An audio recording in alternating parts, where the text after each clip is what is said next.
I'm Kelly T, and I'm here with my black metal brothers Vinny and Mikey, and we're doing an album discussion based on 90 bangers.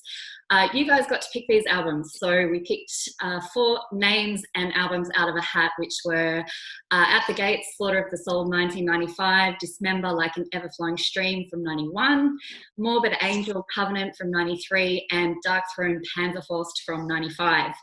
So let's kick this off. We'll talk At the Gates first, and this was requested by Will Magill, so thanks, mate, for being a part of this. That was really cool. Go!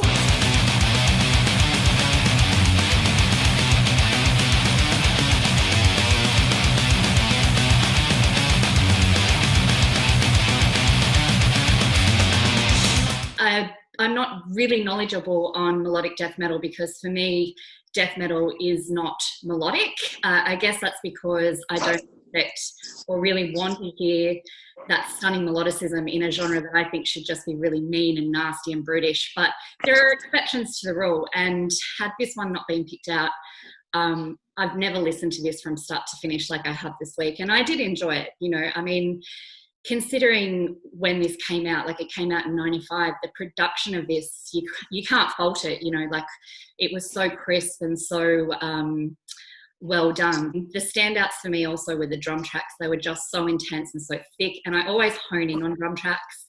And, you know, particularly in the opening track, I think it's World of Lives, I just loved that so much. The guitar solos and the guitar patterns were just so articulate and crisp.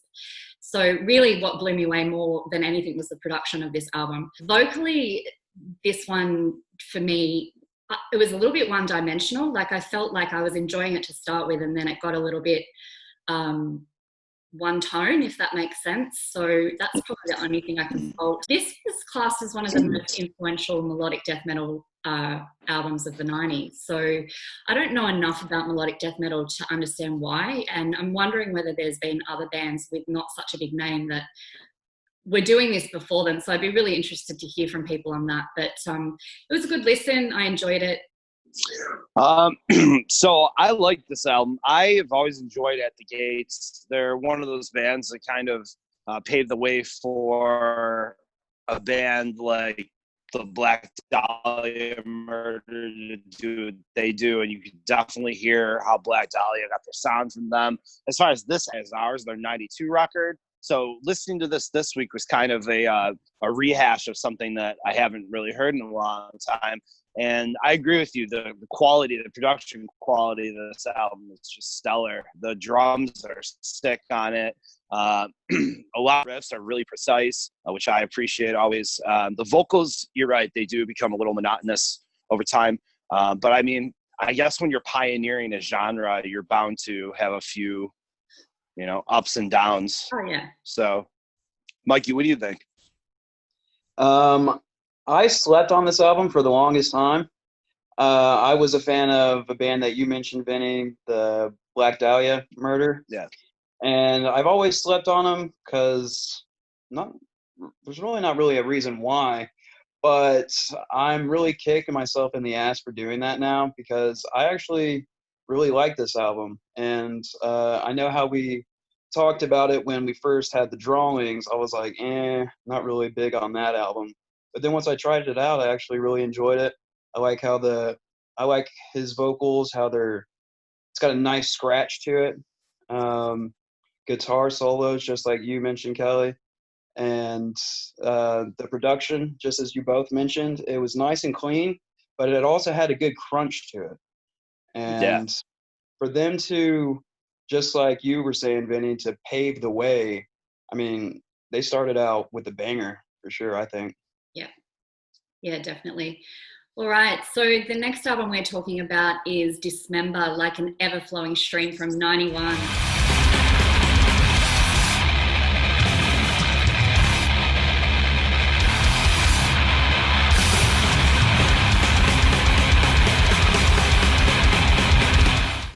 So this was requested by Nick Licata. I hope I've pronounced that right. These guys are classed to be the pioneers of Swedish death metal. They're classed as one of the big 4 of Swedish death metal bands. And, you know, I've heard of Dismember. I've never listened to this album before, you know, shoot me. But I wasn't into the Swedish death metal scene in the 90s, so I'm sort of still catching up. But I properly enjoyed this album. You know, this came out in 91. This album was their debut, which is an absolute cracker for their first album. You know, it's so chaotic. It's so volatile. The diverse drum tracks were just mind-blowing. I absolutely loved those. The exceptional guitar work. Some really thrashy moments through this, which I really enjoyed hearing, and particularly given the time it came out, you know, early 90s, you would expect to hear that because thrash was such a huge thing, you know, in the mid 80s to the early 90s, and you can hear that influence well and truly. His vocals for me were fantastic, and it kind of lost me a little bit though on some tracks because he did go into that thrash style of vocal, which is hit and miss for me again. I'm a bit fussy with my thrashy vocals, but overall, you know, I really did enjoy this album. And this is why it's good to do this every now and then, because here's an album that I've never really bothered to listen to. And you think of the title, like an ever-flowing stream, a stream of blood? I mean, the title does not match the absolute volatility of their sound. So I just dismissed it, but properly enjoyed it. What do you think, Vinny? Yeah, there's something about this band, about any band that does 3 classic albums right in a row. So they dropped Like an Ever-Flowing Stream, followed in 92 by Pieces, and in 93 by Indecent and Obscene. And all 3 of those albums are just absolute classics as far as the Swedish death metal scene is concerned. There's something about Dismember that I really enjoy. It's how the vocals are really harsh, but still clear. You can understand what they're saying. And that's cool for me, because a band like this, they do have great lyrical content as well. I don't know if you read through some of the lyrics. Like, some of these songs are really well written, very poetic. And that's something that's always awesome to see coming out of death metal. Because I don't think that death metal has to just always be like harsh and slamming. I think that there can be some elements of like nocturnal beauty within death metal. And Dismember Sweden, we gotta always say Dismember Sweden, because there is another band named Dismember. Yeah, so these guys, you know, they're a phenomenal band. I mean, they're an absolute classic. So yeah, like you said, this album really hit for me. It's been a long time since I heard this as well. I mean, I probably haven't listened to this album since like maybe 1999. It's the last time I heard this record. Yeah, so it was cool to hear it again, and I definitely enjoyed it. Mikey?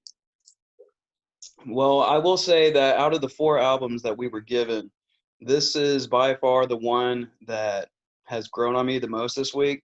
I would imagine that this one is the most that I've listened to, and you both did a good job on describing it. How, Vinny, you said lyrics could be heard, and they're actual lyrics. I know with extreme metal, you know, you can get kind of silly with what's being said and stuff, but yes, with this album, like, it's just like you said, poetry.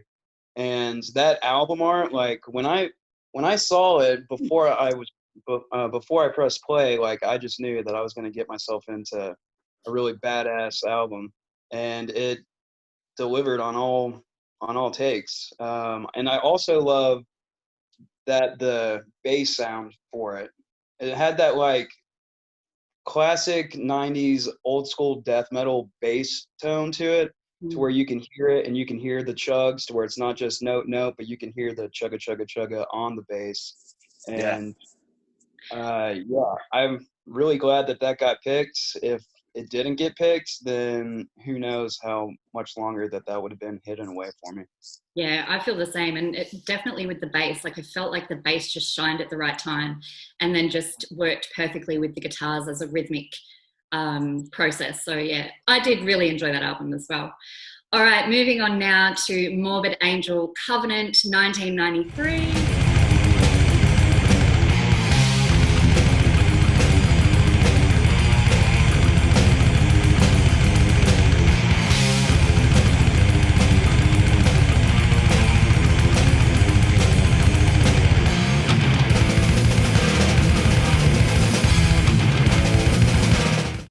So this was requested by Rob Dunn, and I have to say I was pretty excited when this one got pulled out, because I'm a big Morbid Angel fan, and I do love this album. It really did, what's the word? I've gone blank, but it it exceeded what it was expected to sell, and that probably came through with who they were signed with at the time, because they signed with Irash Recordings, who had married up with Warner Brothers as well. So that obviously would have given them massive exposure. Can you imagine?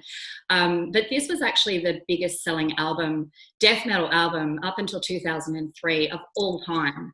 And then up until 2017, it was like number 75 still, which is pretty incredible considering it came out in 93. You know, I just feel like I understand why this was such a big album for that era, for the 90s. And, you know, if you compare this album to the one before, which I've totally gone blank what that album is, but it's a much more slower burn, it's much more elaborate.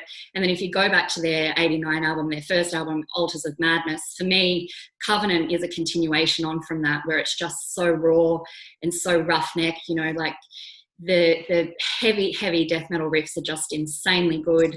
The drum tracks, I know I keep talking about drum tracks, but the drum tracks are just fantastic. They add such a weight to this album. And I mean, if you think about the intro to, I keep going blank, World of Shit, The Promised Land, like that intro is just insanely heavy. And Dave's vocals for me are just what death metal vocals should be like. Like if you were to imagine that these vocals were a presence, it would be one that would just punch you in the face, rip your head off your neck and shit down your throat. I know that's crass, but that's just how it feels. So I just love everything about this album. And yeah, I was excited that it got pulled out because I haven't listened to this in ages, and it's actually made me want to find this on vinyl and add that to my vinyl collection. So thanks, Rob, for bringing that back to my attention. Definitely happy to have been reacquainted with that one. Yeah, for sure. Morbid Angel is one of those bands where I never get sick of them. I've been listening to them since 1994, I want to say. So they're one of those bands that just they never get old for me. This album is just a masterpiece. I love how macabre it is. I love all the occultist vibes throughout it.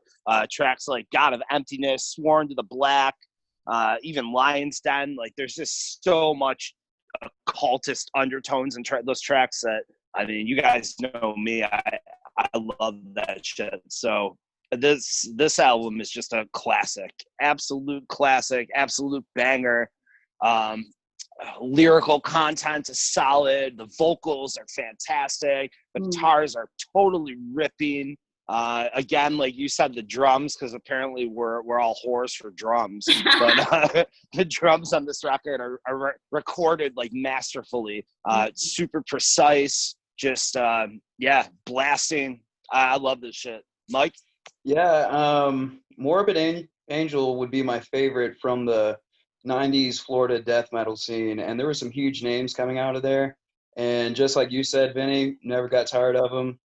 And for Covenant to be pulled out instead of, because that's their third album, so instead of like Altars of Madness or anything to be pulled out, I'm really glad that this one did, because I feel that this is the one that got them to shine, and it was well earned. I know that they were on Beavis and Butthead with the music video God of Emptiness that was from this album. And it was just, I don't know, the album is just top notch, just like y'all said. Like vocals are top notch. Good, the guitars have good grooves. They could have good solos. Drums, that's been talked about a lot. I feel like that was a huge step up, and I feel like that helped push death metal to more of an extreme, like, let's show our pure talent. And yeah, I can't get enough of it either. I've been listening to that album for a long time, and it's not going to stop anytime soon for sure. You think about the time that it came out to, you know, like you said, Vinny, and you touched on it too, Mikey, with the lyrics being so occultist driven and satanic and dark. And this really did break into the mainstream, really, like with unprecedented sales. It's pretty incredible.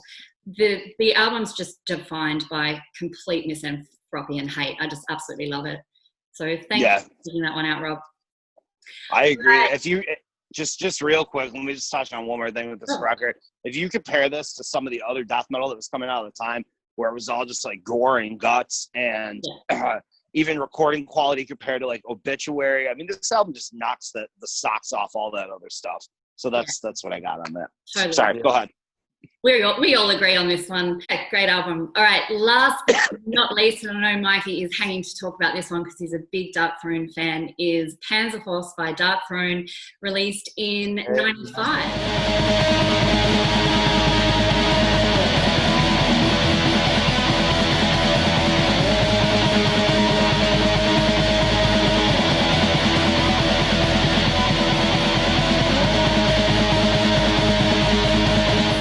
Requested by Alex Rojas, and this entire album was recorded in Fenris's bedroom, which is pretty common in the second wave scene. You know, Kids of Norway were recording in their basements, in their bedrooms. But I wanted to mention that because I love that this is happening again, you know, particularly with the black metal solo artists now. They're doing a lot of their recording on their phones, in their bedrooms, and they're keeping it cult and, you know, really underground, which I think is very cool. I feel this album for me, Panzerfaust, like is just, they've gone back to their earliest favorites. And I'm not talking about, what we lost you there, Vinny. I'm not talking about their death metal influences, because I know obviously they were death metal before they moved into black metal. But this entire album is just channeling Celtic Frost. This is a fucking ode to Celtic Frost. But then you have, you know, tracks like the first song, En Vid, that is just so sorrowful and very reminiscent of Transylvanian Hunger, but then tracks like Hans Sister just morph this album into, you know, really abrasive and raw black metal. It's funny because people often say to me when I've had conversations with them over the Darkthrone that Nocturno's vocals are a bit of a problem for them. They find him a little bit hard to listen to, and I find that really strange because for me, I wonder if they understand black metal, because for me, his vocals are the quintessential sound. You know, it's void of personality. It's so cold and abrasive and abrupt. But I do understand that it's a bit of an acquired taste as well. But look, for me, this album is not my favorite Darkthrone album. I'm a big fan of Under the Funeral Moon. For me, that album was just brave of them. They stood outside their square, mixing it up with some really cool breakdowns, some good guitar solos, just breaking up that normal Darkthrone unrelenting sound. But it's not about Under the Funeral Moon. I really wanted that one to be picked. But for me, the biggest thing that stood out with this album, and has always stood out with this album, is the entire atmosphere of it. Like for me, it's so convincing, you know, that they've really believed in what they're doing. They've believed in what they're singing about. And I feel like that really comes across in the atmosphere of this album, and I think that's hard for bands to do, to be so authentic and believable. So that's all I've got to say on Panzerfaust, but I'm sure Mikey will have a lot more to say on this one. Okay, so Panzerfaust for me is like you said, it starts out with Envin of Sorg, which is definitely a continuation off of the Unholy Trinity. And then this album goes a completely different direction. They kind of draw from Soulside Journey and then the Unholy Trinity sound, and moving into some of that black and roll sound that they're, you know, Darkthrone kind of invented, really, is that black and roll sound. This album is all over the place. It's a weird pick for, you know, I guess best albums of the 90s, because as you said, it's not my favorite Darkthrone album. You could definitely tell this is recorded in a bedroom. The recording quality is just not great. But I mean, dude, we listen to black metal every single day of our lives. So like we're used to hearing terrible recording quality. So it's not that bad in comparison to some of the other stuff that we're generally listening to. As far as Darkthrone records, maybe not my favorite, but dude, it's Darkthrone. I mean, fuck. If you I'm sure everybody who's watching this has seen that black metal documentary. What's it called? The famous one, you know, where Fenris is talking throughout the whole thing. Until the Light Takes Us. Until the Light Takes Us. Yeah, and he's talking about how he bought this recorder that like you couldn't play out; it can only record in. Like I think they used that to record this record, and you got to appreciate it, man. It's Fenris at his most Fenrisiest. So this album's it's a classic when it comes to black metal, I suppose, because it helps propel a different type of black metal sound that the more sounds we can incorporate into this genre, the more bands we're going to be able to fall under the genre, which just kind of widens the scope for everything that is to come, and whatever's going to come in the future. So, Mikey? Yeah, my favorite Darkthrone album, it switches from time to time depending on mood or how life's going or whatever. But right now, this one is my favorite album. And I love how raw it is, because this is post Varg and Euronymous and everything like that. And black metal started to lose its flame a little bit, I guess, compared to what it was and like during its glory days. But Darkthrone made sure to keep the sounds. They made sure to keep the black and white, well, there's a lot of gray, but like that type of album art, and just try to not be accessible to the masses. I'm sure, like, just like y'all were saying, like the sounds pretty muddy, pretty grim. It's like rubbing your face in dirt, but like that's what black metal is, and that's how it was intended. And for this album, just like you said, Vinny, it is all over the place, and riffs are really strong, kind of doomy in parts of it, kind of like a stoner doom type deal, because it is just focused on just fat, slow riffs that even if it's played for like 2 minutes straight, it sounds just as good as the first time you heard that riff. And with it being a little bit more doom on some tracks, Fenriz wasn't like going hardcore on the drums, but he was letting the riffs speak for themselves. Vocally, very trashy, very just not what you would want to hear in most places. But like that's like the magic and the charm of black metal, and I think they nailed it. I think that they made a statement with this album saying that even if the scene kind of fades away or the scene tries to go a different route, we're going to continue being our own. And I'm not going to listen to what anybody says. I'm going to do me, which is pretty much the spirit of black metal. So yeah, definitely. Really totally agree. Yeah, I agree.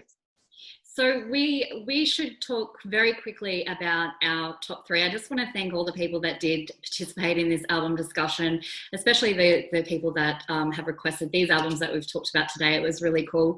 But I've been putting up various artists, industry and metal fans of their top three, which is very, very sadistic of me, because how can you pick top three of anything when you're a music lover? But I've forced people to do it. So I thought it was only fair that we share our top three. Do that, hey? Sounds good. Let's start with you. Okay. I'll change mine so many times, but I've got to start with Enthroned Darkness Triumphant 1997. For me, this is, and I've based my picks on what I listen to still so much today, and just what impacted me hugely in the 90s, and that was definitely one of them. For me, I feel like this was their absolute peak. Stormblast 95 was just exceptional, but this one had so much darkness and aggression with it. Shagrath's vocals were at the ultimate, he was so guttural and so intense, and I literally put that album on and can listen to it from start to finish and every time. So that had to get a mention. Second is Joined in Darkness by Demoncy. I'm a big Demoncy fan. That album is just pure evil, occultist driven black metal, so lo-fi, so underground, and fucking scary, really. And it's just a brilliant album. If people haven't listened to Demoncy or this album, just do it and fight me otherwise. And the last one is 1993's Undertow by Tool. And why not? I love Tool. They're a world-class act. I've seen them live so many times. This album has so many anthems on it for me, so I had to pick that one. And two, I want to just quickly mention, because I can never just stick to the rules, Bad Motorfinger by Soundgarden 91 and Carpathian Forest, Black Shining Leather. Go, Vinny. Oh, you can't beat those. I mean, where do I go from here? So for me, I gotta start with Typo Negative, October Rust. That album changed my life. Nothing has ever made me feel that way again. It it changed who I am as a person. Honestly, there's nothing like that record for me. It's so dark. It's so beautifully gothic and all encapsulated. It is everything that I strive to feel on a daily basis. I mean, it's the reason I'm into all of this cult shit. It's all that record. So, I mean, that album came out. I was 10 years old. I haven't looked back since. So that record for me is just a monster. Let's see what else here. Top 3 for me. Oh, again, I got to think about this. So let's say Marilyn Manson's Antichrist Superstar is a huge one for me as well. That's a really big record when I was growing up. There was a thing about being a Manson kid in the 90s where, like, when that shit came out, dude, people would, like, pull their kids away from you in the mall if you were wearing a Marilyn Manson shirt. Like, there was nothing like being a Marilyn Manson fan in 1996. I mean, it was a whole different thing. The Christians were insane. Everybody was losing their shit, and that album is such a huge influence on even the music that I make today. Is still I still find elements of that coming out in my own sound. And let's say 9 Inch Nails, A Downward Spiral. I'm trying not to say black metal albums because all we talk about is black metal, so I switched it up a little bit here. 9 Inch Nails, Downward Spiral is one of the greatest albums of all time, in my opinion. It's a start to finish record. Trent Reznor's pain in that album is just like stupid amounts of pain. So, you know, I love it. Honorable mentions, though, I gotta say Abigor Knocked Hymnen is one of my all-time favorite albums. That's a late 90s one there. And yeah, I mean, we already talked about Darkthrone's Unholy Trinity a little bit, and those are like dear to my heart. So, Mikey, what do you got? Good choices. Well, I think I'm going to switch it up last second since we're going more of just music in general instead of just like black metal or death metal. I'll say one would be Judas Priest Painkiller, which came out in '90. Good choice. Drums on that, like the double bass for like a power thrash metal or whatever you would want to call that album, like to come out, because the first track is Painkiller, and in the beginning of that song, like the double bass is going, the solos in that album, like that is the definition of face melting. If some creature would have came down to earth and he would have asked me what is heavy metal, that would be the album that I would play for him. Love it. I love that. Yeah. And also one would be, I know we've mentioned stuff like Marilyn Manson and 9 Inch Nails. For me, one of the huge bands growing up was Korn. Korn was like very just also not as hardcore hated like Marilyn Manson was, but they were pretty, you know, shunned from just normal life as well. And for an album, I would say, what's that one? Follow the Leader, the one that got him big, where it shows Follow the Leader. Yeah. Where it shows the girl. Well, they had Adidas on. Adidas was on Life is Peachy, and that was their first like mainstream single. But yeah, Follow the Leader is where they really broke big. Yeah, and I love Life is Peachy. The sound of it, very raw. Jonathan Davis screams a lot in that album. And for the last one, I got to go back to black metal. I would say Gorgoroth's Pentagram, which we've talked about in a previous video. But, I mean, I just love that album, and that album is one of the main albums that got me into black metal. When I was starting to flirt around, like I was huge on death metal for the longest time, when I started to actually get into black metal, that album just really stuck out. Hat's vocals, one of my favorites, if not my favorite vocal performance in black metal. Just the sound of it, how it has like a punk beat type deal to it as well. True Norwegian black metal, you know, it's really good stuff. Hell yeah. We're so aligned. Let me throw one more out there, and I know Mikey's going to agree with this one. Cradle of Filth's Cruelty and the Beast. I mean, if we're going to talk about black metal pioneering in the 90s, like that album is just fucking amazing. Amazing. You can't go wrong. And the lyrics to it. Oh, God. I love it, man. I love it. It's still an orgasm to this day. That to this day is still one of the most listened to albums of all time. I agree. I know every word to that album, and that says a lot because you can't understand a fucking word he's saying most of the time. Yeah. So it's one of those for sure. All right, guys. Well, this Zoom is about to time out, so let's wrap it up. Thanks to everyone who's involved once again. We will do this again next month with different topics, so we appreciate everyone jumping in and having fun with us. And it's awesome, Mike and Vinny. Always love catching up with you guys, so thanks heaps. Absolutely. Thanks, guys.